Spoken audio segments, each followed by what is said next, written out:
hilo de oro ensarta todas las religiones del mundo y entrelaza las vidas y doctrinas de cuantos profetas, videntes, filósofos, mesías y redentores en la historia fueron, y la de todos los hombres de perdurable autoridad. Todo lo que ellos hicieron o lograron estuvo sujeto a principios y leyes, y lo que uno hizo pueden hacerlo cuantos tengan las requeridas facultades para ello. Este mismo hilo de oro debe enhebrar las vidas de cuantos en el atareado mundo de nuestros días ansíen trocar la impotencia por el poderío, la debilidad y el sufrimiento por la fortaleza y el gozo, la pena y el desasosiego por paz completa, la miseria y penuria por copiosa abundancia de bienes. Cada cual es el arquitecto y artífice de su propia vida, pero al mismo tiempo que erigimos interiormente el mundo de la conciencia, atraemos al mundo exterior y él nos atrae. Los pensamientos son la fuerza edificante de que disponemos, porque fuerza es el pensamiento. Cada ser engendra y atrae a su semejante, y a medida que el pensamiento se espiritualiza, llegan a ser más sutiles y poderosos sus efectos. Esta espiritualización obedece a ciertas leyes y está bajo la potestad de todo hombre. Todas las cosas existen en el universo invisible antes de manifestarse en el visible, en lo ideal antes de aparecer en lo real, en lo espiritual antes de mostrarse en lo material.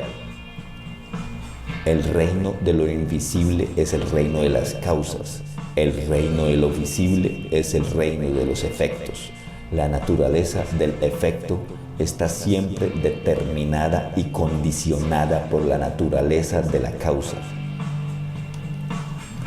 Un divino encadenamiento entrelaza el universo entero y por todos los lugares la voluntad humana está vivificada por la voluntad divina, de manera que si con ella armonizamos la nuestra y obramos de acuerdo con las leyes y fuerzas superiores, seremos un eslabón del maravilloso encadenamiento del universo.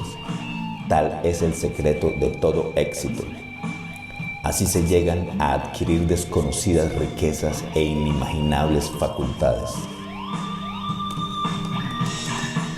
Razón tienen los optimistas y pesimistas, aunque entre unos y otros haya tan antitética diferencia como entre la luz y las tinieblas. Unos y otros tienen razón, pero cada cual la tiene desde un peculiar punto de vista que influye en su conducta como factor determinante de energía o impotencia, paz o tribulación, éxito o fracaso. El optimista ve las cosas íntegramente en sus verdaderas y exactas relaciones. El pesimista las mira desde un mezquino y unilateral punto de vista. La inteligencia del primero está iluminada por la sabiduría, la del segundo entenebrecida por la ignorancia. Ambos edifican su mundo interno según el plan de sus miras respectivas. El optimista, con intención y conocimientos superiores, fabrica su propia dicha y en el grado en que la fabrica, coopera además a fabricar la del mundo entero. El pesimista, por vicio de sus limitaciones, fabrica su propia desdicha y en el grado en que la fabrica, coopera además a la desdicha de todo el linaje humano. En cada uno de nosotros predominan las características del pesimista o del optimista. Hora por hora estamos forjando nuestra propia dicha o nuestra propia desgracia y en el grado en que forjaremos una u otra, cooperaremos a forjarlas también para todo el mundo. Para que haya armonía es preciso que una cosa esté en exacta relación con otra, ya que estar en relación con una cosa es estar en armonía con ella. La causa suprema del universo. La causa primordial del universo es Dios, el espíritu de vida y poder infinitos que todo lo llena, todo lo anima y en todo y a través de todo se manifiesta por sí mismo, porque está en todas partes por esencia, presencia y potencia. Es el eterno e increado principio vital del que todo emana, por quien todo ha llegado a ser y continúa siendo. Si hay una vida individual, necesariamente ha de haber una fuente de infinita vida de la que aquella emane.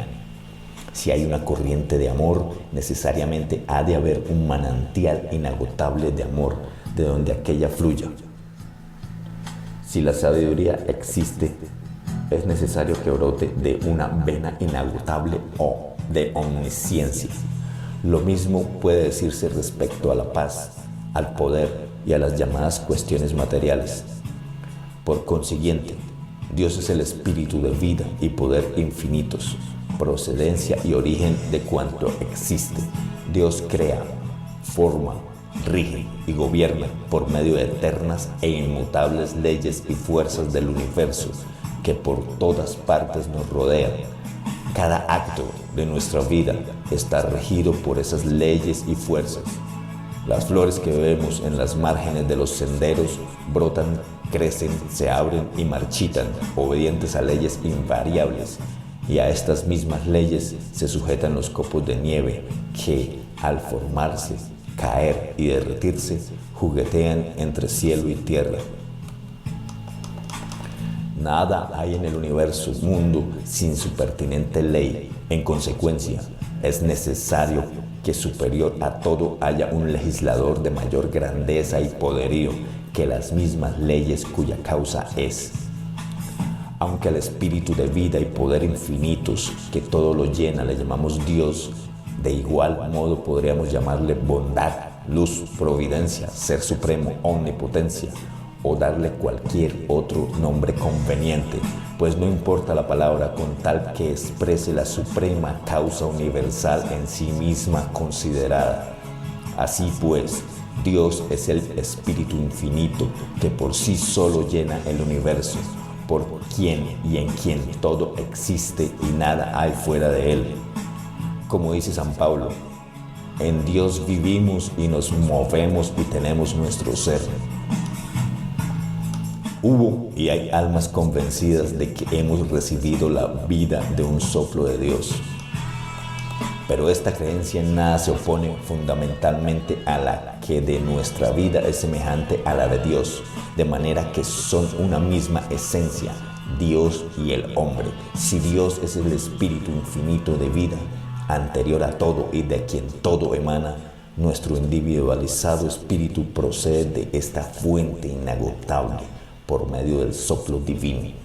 Si nuestro espíritu individual emana del espíritu infinito que se manifiesta en la vida de cada individuo, debe ser semejante en calidad a la fuente de que fluye. ¿Cómo podría ser de otra manera?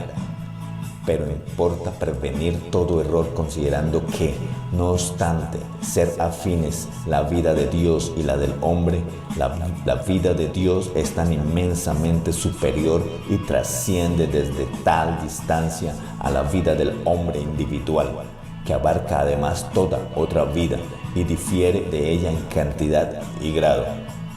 No evidencia esta explicación que ambas opiniones son verdaderas, que las dos son una y la misma y pueden explicarse por medio de una misma alegoría.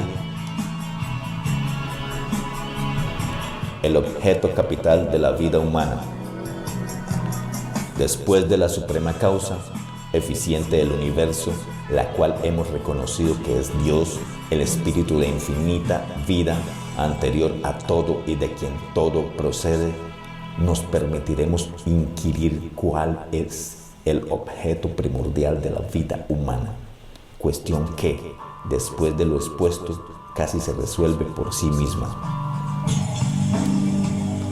El objeto capital de la vida humana es lograr la consciente y positiva efectividad de nuestra unión con Dios y abrir completamente nuestro ser a su divino flujo.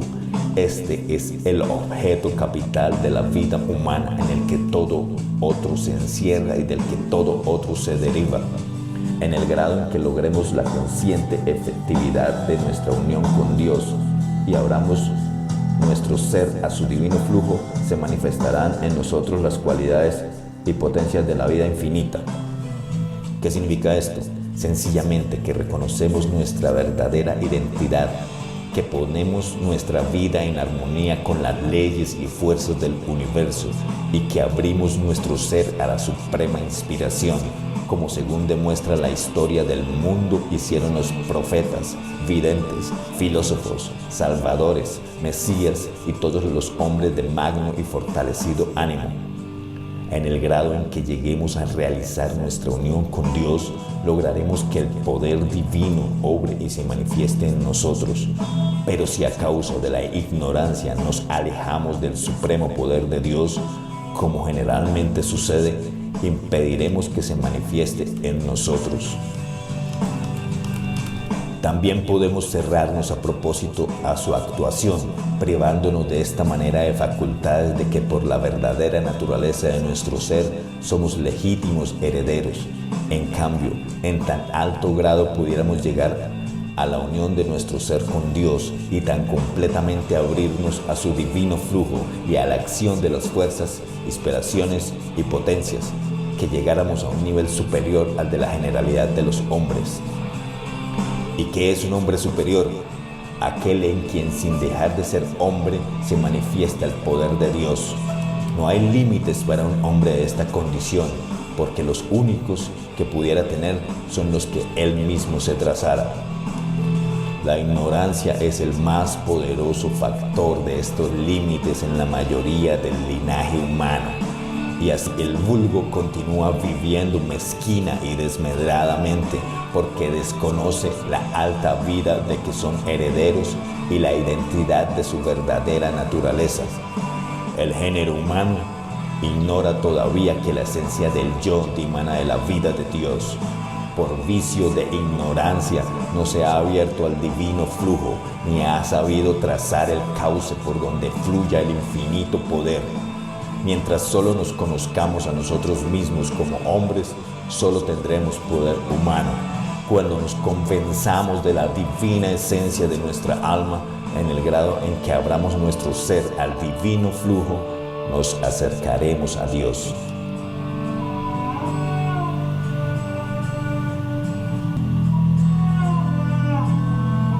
En el grado en que reconozcamos nuestra individualidad, nuestra relación con Dios, vida de todo, y en el grado en que abramos nuestro ser a su divino flujo, llegaremos a la armonía con el infinito.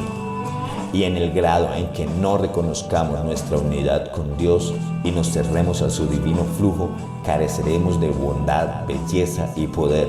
Y cuando esto suceda, todos cuantos con nosotros se rocen no recibirán bienes sino males. Nosotros tenemos la facultad interna de abrir o cerrar nuestro ser al flujo divino, del mismo modo que por la voluntad y el entendimiento podemos obrar a nuestro libre albedrío. De Dios procede directamente la vida espiritual que nos relaciona con el infinito, pero además hay la vida física que nos pone en relación con el universo material que nos rodea. El pensamiento enlaza una vida con otra y establece el intercambio entre ambas. Antes de pasar adelante, consideremos brevemente la naturaleza del pensamiento. No es el pensamiento, como muchos suponen, una indefinida y mera abstracción o algo de naturaleza semejante. Es por el contrario una fuerza positiva, la fuerza más vital, sutil e irresistible que en el universo existe. En nuestro laboratorio psicológico hemos demostrado experimentalmente que los pensamientos son fuerzas con forma, cualidad, substancia y potencia, y hemos vislumbrado lo que pudiéramos llamar ciencia del pensamiento, pues las fuerzas mentales nos dan facultad creadora, y no precisamente en sentido figurado, sino en sentido recto y fiel. Todo cuanto existe en el universo físico tuvo su origen en el pensamiento y de éste tomó su forma.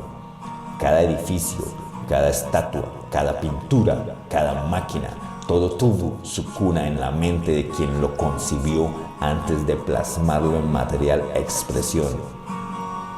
El universo en que vivimos es efecto del vigoroso pensamiento de Dios, del infinito espíritu anterior a todo. Y si es verdad, como hemos visto, que nuestro yo es semejante a la vida de Dios, no nos convenceremos de que en el grado en que reconozcamos tan admirable semejanza por medio de la labor de nuestras internas fuerzas espirituales y mentales, tendremos como una especie de poder creador. Todo existe en lo invisible antes de que se manifieste o realice en lo visible.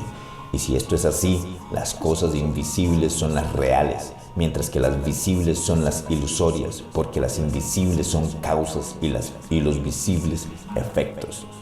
Las invisibles son eternas, las visibles mudables, transitorias y perecederas. El poder de la palabra es un riguroso hecho científico.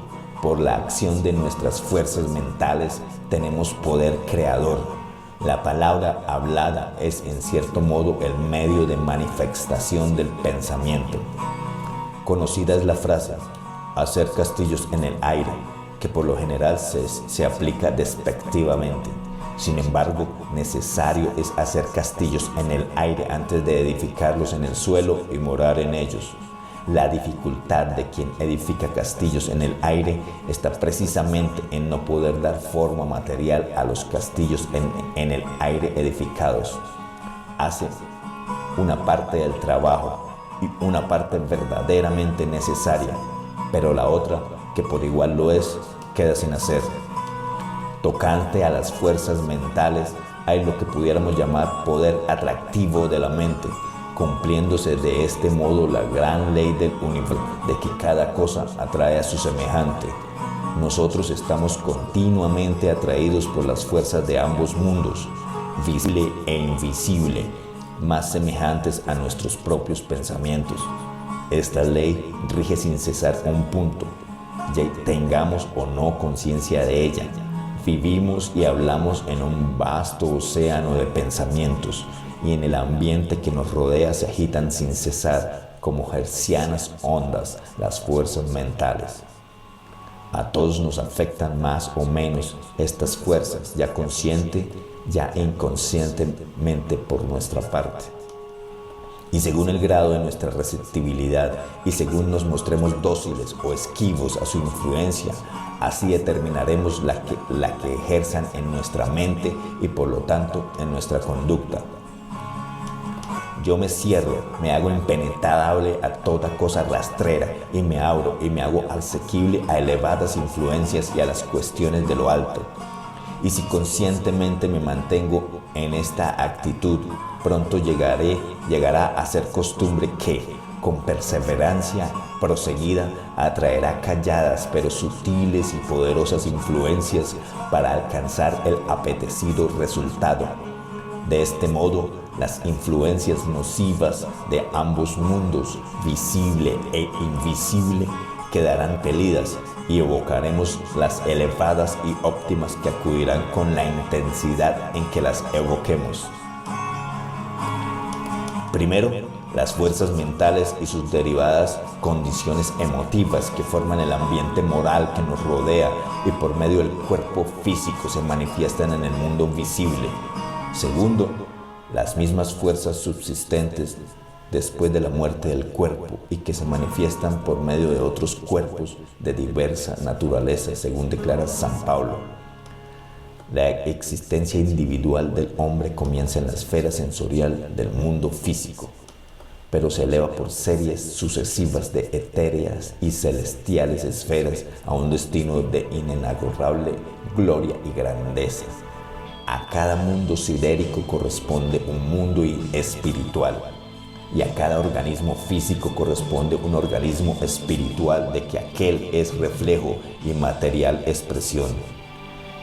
De este mundo etéreo, que es la inmediata mansión de nuestra realzada humanidad, ascienden y reascienden otras esferas en gradación infinita hasta las celestiales alturas de espiritual existencia enteramente inaccesibles a los sentidos corporales. La encarnación tiene, por consiguiente, doble aspecto, pero el cuerpo físico solo es la temporal envoltura, por decirlo así, donde y por lo que el verdadero y permanente ser espiritual se individualiza y perfecciona, como el grano en la espiga crece envuelto en la después inútil cáscara. Por medio del indestructible cuerpo espiritual y por las correspondientes esferas de relación con la vida colectiva, perdura la existencia del individuo y así no perece aunque deje de existir la materia que lo envolvía. En la casa de mi padre hay muchas moradas. Toda vida es una incesante evolución paso a paso y sin saltos. Por consiguiente, en el otro aspecto de la vida, en el suprafísico, hay las mismas diferencias y gradaciones que en la vida terrena. Y como no cesa de cumplirse la gran ley de que cada cosa atrae a su semejante, nosotros atraemos continuamente las condiciones e influencias más acordes con nuestros pensamientos, palabras y obras. Atrevida afirmación es que de tal modo estemos influidos. Sin embargo, es así, porque toda vida es una. Y si consideramos que de nosotros dependen los órdenes de relación y trato con los demás hombres y por consiguiente las influencias atraídas, nos convenceremos de que todos estamos ligados a una existencia universal, común y colectiva, no como despreciables maniquíes sin voluntad propia, sino con libre albedrío. En nuestra vida mental, o bien podemos empuñar el timón y navegar con rumbo fijo hacia determinado punto, o bien podemos entregarnos al vaivén de las olas y los vientos. Por lo tanto, hemos de acoger gozosos cuantos pensamientos puedan atraer la influencia de lo más noble, elevado y óptimo que haya existido en la tierra en todo tiempo y lugar. Podemos confiar fundadamente en que quienes movidos por el amor obraron en la tierra con edificante poder, siguen actuando entre nosotros, tal vez con mayor poder todavía. Está hoy científicamente demostrado hasta la evidencia que todo aquello que vemos solo es una mínima parte de lo que realmente existe. Los ojos del cuerpo no ven las fuerzas vitales y psíquicas que obran en nuestro propio ser y en el mundo exterior y que sin embargo son las causas de cuanto vemos físicamente. Fuerzas son los pensamientos y cada cosa engendra y atrae a su semejante. Quien sepa dominar sus pensamientos gobernará su conducta. Dijo quien con profunda intuición conocía la naturaleza de las cosas. Maravillosamente exacta en sus efectos es la ley de correspondencia entre lo material y lo espiritual. Quien de melancolía está afecto atrae hacia él materias melancólicas. A quien anda siempre desanimado y abatido, todo le sale mal y solo vive para hacer carga de los demás. Pero el animoso, confiado y alegre atrae las condiciones de éxito. Al observar a un hombre de frente o de espaldas, adivinamos cuál es su modo de portarse. Una mujer ordenada demuestra su talento en el orden y arreglo de su casa, y de cómo viste, colegimos cómo piensa. Pero una mujer júbilo. Siempre los andrajosos, desarrapados y sucios lo son en el alma antes de serlo en el cuerpo. El pensamiento lleva en sí los elementos necesarios para cristalizar en acción con tanta seguridad y exactitud como cristaliza el visible pedazo de cobre y atrae las invisibles partículas del mismo metal disueltas en el líquido. Una mente henchida de esperanza, confiada, animosa y resuelta en sus propósitos, atrae todos los elementos y condiciones necesarios para realizarlos. Todo pensamiento tiene positivo valor en la conducta. De la naturaleza de nuestros pensamientos depende la fortaleza de nuestro cuerpo. el vigor de nuestra mente, el éxito de nuestros negocios y la alegría que a los demás hombres comunica nuestro trato. Y en cualquier disposición que pongáis vuestra mente, recibiréis las influencias del mundo invisible en correspondencia y armonía con ella. Y dijo otro que sabe perfectamente lo que dice: la ley de gravedad obra universalmente en toda esfera de acción, y así atraemos cuanto deseamos o esperamos. Si deseamos una cosa y esperamos otra, seremos como reinos divididos que más tarde caen en desolación y ruina. Determina resueltamente, espera entonces solo lo que desees y lo atraerás a ti. Concreta en tu alrededor pensamientos placenteros, reténlos cuanto puedas, y en mar o en tierra atraerás sin cesar, consciente o inconscientemente, pero de exacta manera, cuanto esté en armonía con la naturaleza de tus pensamientos, que son nuestro particular patrimonio, y podemos ajustarlos firmemente a nuestra inclinación con solo reconocer nuestra capacidad para ello. Acabamos de hablar de la fuerza de atracción de la mente. La fe no es ni más ni menos que la actuación de las fuerzas mentales en forma de ardiente anhelo, con esperanza de lograrlo y satisfacerlo. Y en el grado en que tengamos esta fe, estará sostenido y alimentado nuestro ardiente deseo por firmísima esperanza, aunque su objeto se mude del mundo visible al invisible, del espiritual al material.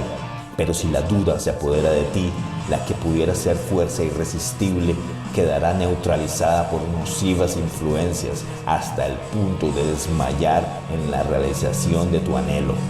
Por el contrario, continuamente sostenidos y alimentados por firme esperanza, llegará a ser tu deseo poderoso, irresistible y absoluta fuerza de atracción, de resultados en proporción directa a lo absoluto de ella. Veremos, como ya hemos empezado a ver, que las grandes cosas dichas y las grandes cosas hechas tocantes a la fe no son meros sentimentalismos, sino profundas verdades científicas apoyadas en leyes inmutables. En nuestras experiencias psicológicas hemos vislumbrado las leyes que rigen y gobiernan estas fuerzas, y ahora, en parte al menos, empezamos a emplearlas conscientemente y no a ciegas como con frecuencia y por largo tiempo ha sucedido. Mucho se dice hoy tocante a la voluntad y algunos la consideran como una fuerza en sí misma. Sin embargo, la voluntad solo es potencia y fuerza como manifestación de las fuerzas mentales. Por esto llamamos voluntad al pensamiento enfocado en dirección determinada. Y en el grado en que así se enfoca y dirige, se concreta en la obra en cuya realización se empeña. Hay dos linajes de voluntad, humana y divina. La humana es la que pertenece comúnmente al yo inferior y en su aspecto de deseo actúa en los mundos mental y físico. Es la voluntad concupiscente la de quien todavía ignora que hay una vida más allá de los sentidos corporales, donde se alcanza la más alta perfección y el más cumplido gozo. La divina voluntad es la voluntad del yo superior, la de quien reconoce su unión con Dios y que en consecuencia obra en armonía con la voluntad divina. La voluntad humana tiene límites, hasta aquí y no más allá, dice la ley. La divina voluntad no los tiene, es suprema. Todas las cosas están sujetas a ella y nacen de ella, dice la ley. Y así, en el grado en que la voluntad humana se concierte con la divina y obre en armonía con ella, en el mismo grado llegará a ser voluntad suprema. Entonces se cumplirá lo que dice: determinarás una cosa y quedará establecida en ti. Por lo tanto, el gran secreto de poder y vida es obrar en armonía con el infinito. La alteza de toda vida, la verdadera vida en sí, queda determinada por lo que consigo mismo relaciona. Dios es tan inmanente como trascendente, es creador, hacedor y ordenador del universo. Somos muy propensos a considerar a Dios como un Señor que actualizó las fuerzas del universo en la magna obra de la creación para desatenderse luego de ellas. Sin embargo, en el grado en que le reconozcamos como inmanente y trascendente, seremos capaces de participar de su influencia y poder. Porque en el grado en que le reconozcamos como infinito espíritu de poder y vida que se manifiesta y obra en todo momento a través de todo, y en el grado en que lleguemos a nuestra unidad con esta vida, seremos partícipes de la vida espiritual. En el grado en que abramos nuestro ser al flujo de esta inmanente y trascendental vida, trazaremos en nuestro interior canales por donde fluyan la inteligencia y el poder. Con la mente por instrumento, seremos capaces de relacionar la vida espiritual con la física, de modo que por medio y a través de esta pueda manifestarse aquella. La vida del pensamiento necesita continuamente la iluminación interior para llegar al grado en que por ministerio de la mente reconozcamos nuestra unión con Dios, de quien toda alma es individual expresión. Esto nos proporciona la guía interna llamada intuición, que es a la naturaleza espiritual lo que la percepción sensorial es a la física.